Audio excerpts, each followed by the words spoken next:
여러분 안녕하십니까? 여러분에게 유익함을 주고자 노력하는 김로벨TV입니다. 제가 지난 5월 10일 영상에서 제가 쓴 소설 윈스턴의 귀환을 소개해 드린 적이 있습니다. 그런데 얼마 전 제가 저자로서 월간조선과 인터뷰를 했습니다. 그 기사가 월간조선 7월호에 실렸습니다. 한 2시간 반 정도 인터뷰를 했으니까 꽤 길었죠. 그래서 월간조선 쪽수로는 14페이지, 그리고 이제 기자가 나중에 얘기하다 보니까 원고지로 90매를 썼다고 합니다. 그러니까 뭐 굉장히 긴 기사라고 할 수 있겠죠. 월간조선에 이제 배진영 부장님이라고 계시는데 저보다는 연배가 좀 어립니다.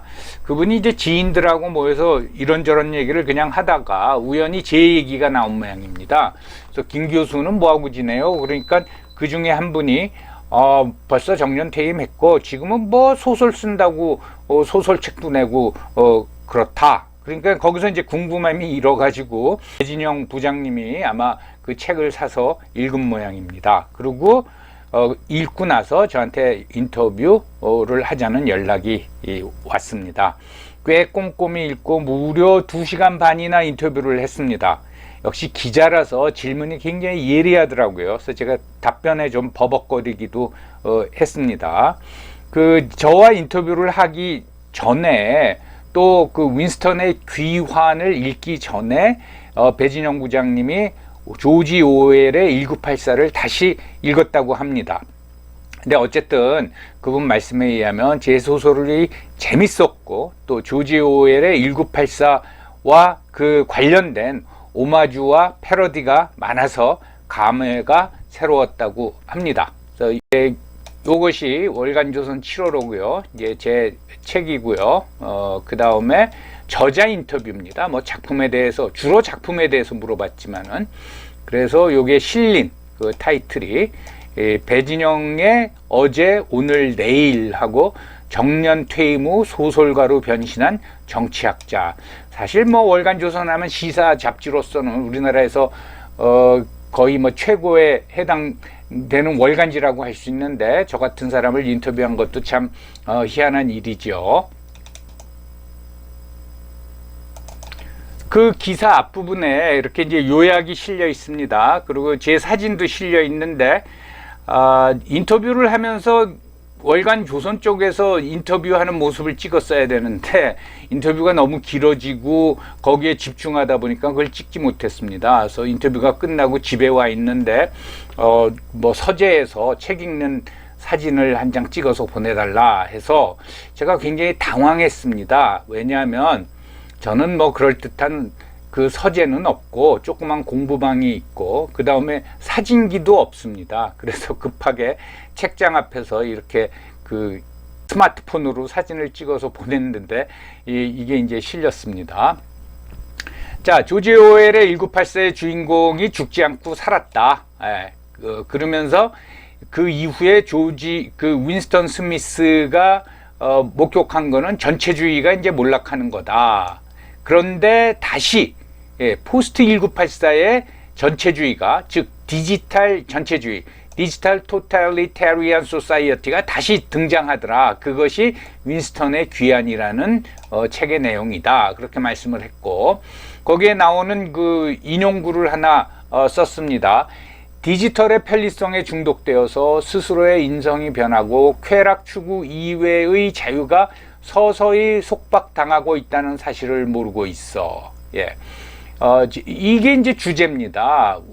여러분, 스마트폰이 나오고 그 다음에 우리가 모든 것을 이제 대부분의 업무를 인터넷으로 해결하고 있면서 사실 우리의 인성이 변했습니다. 그리고 어떤 편리함, 쾌락, 그 외의 자유는 상당히 우리가 지금 제압당하고 있습니다. 우리가 그걸 모르고 있어요. 이게 무섭다라는 겁니다, 저는. 그리고 전체주의가 어떻게 그렇게 빨리, 그러니까 1984에 나오는 영사체제가 어떻게 그렇게 빨리 붕괴될 수 있느냐. 더군다나 그 유라시아도 그렇게 빨리 붕괴될 수 있느냐. 그래서 저는 이제 그거 소설에도 그게 나와 있지만은 실질적으로 소련은 체르노빌 원전 사고, 그러니까 1986년 이후에 5년 만에 붕괴가 됩니다. 이게 이제 전체주의가 의외로 허약하다라는 거를 말하는 거죠. 그래서 북한 체제도 굉장한 이제 전체주의인데 이게 언제 붕괴될지 모릅니다. 그럼 뭐 억지로 지금 유지하고 있는 거죠. 예. 그리고 1984의 디스토피아는 이제 권력으로 억압을 하고, 그러니까 1984 디스토피아하고 포스트 1984 디스토피아의 차이는 뭐냐? 1984는 권력으로 억압을 하고, 예전에 제가 제 작품 소개 영상에서도 말씀을 드렸지만 세계화 이후 디지털 사회에 등장한 포스트 1984의 디스토피아는 돈과 권력을 같이 사용한다는 거죠.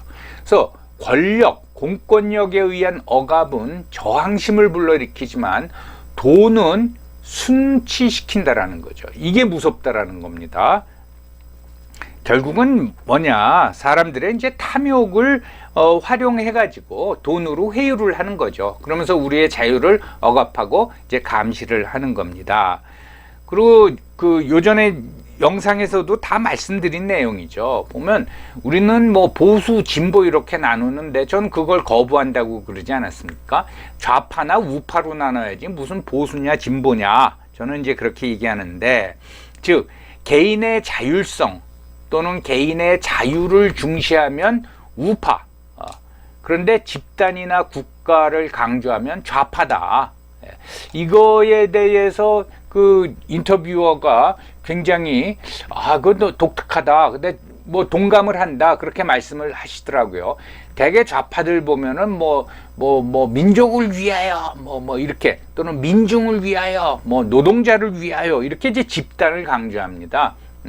근데 개인의 자율성을 강조하는 사람들은 그 우파죠, 우파. 예, 요런 차이를 말씀드렸고, 그리고 포스트 1984의 문제는 뭐냐, 포스트 1984 디스토피아는 뭐냐 하면은 영상을 통해서도 또 말씀을 제가 이건 드렸습니다. 화천대유 대장동 사건이나 옵티머스, 이거는 지배 엘리트가 담합해서 민중의 돈을 수탈한 것이다. 그런데 여기서 지배 엘리트라는 거는 누구냐? 여야 구분이 없는 겁니다. 그리고 좌우 구분도 없어요. 하여튼 자기네들이 지배 엘리트가 되면은 이렇게 똘똘 엘리트 전체가 언론, 법조계, 뭐 행정, 정치 담합해서 민중을 수탈한다. 이게 바로 디스토피아다 라고 이제 말씀을 드렸습니다.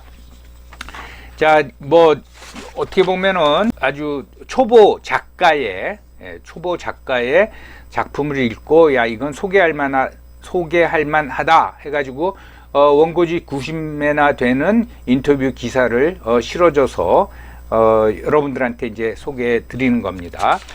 이 책을 읽고 이제 마지막으로 이제 그 배진영 부장이 물어본 게, 이제 어느 정도의 이제 문학성도 인정해 줬습니다. 그래서 뭐라고 말을 했냐면은, 일부 같은 경우에는 영어권에서도 먹힐 것 같다. 이걸 이제 번역해서 출간할 생각은 없느냐 물어봤는데, 사실 이제 제 얘기입니다. 우리 큰애가 영어로 소설을 쓰는 작가 지망생입니다.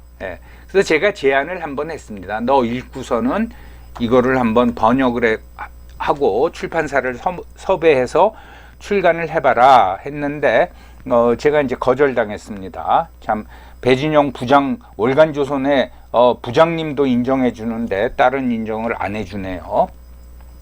이 인터뷰 전문은 인터넷 월간조선 사이트에 가시면은 읽어보실 수가 있습니다.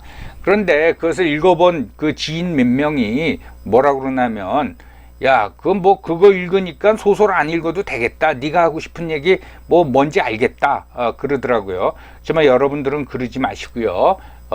그 윈스턴의 귀환을 직접 읽어 보시기 바랍니다. 여러분, 오늘도 경청해 주셔서 감사합니다.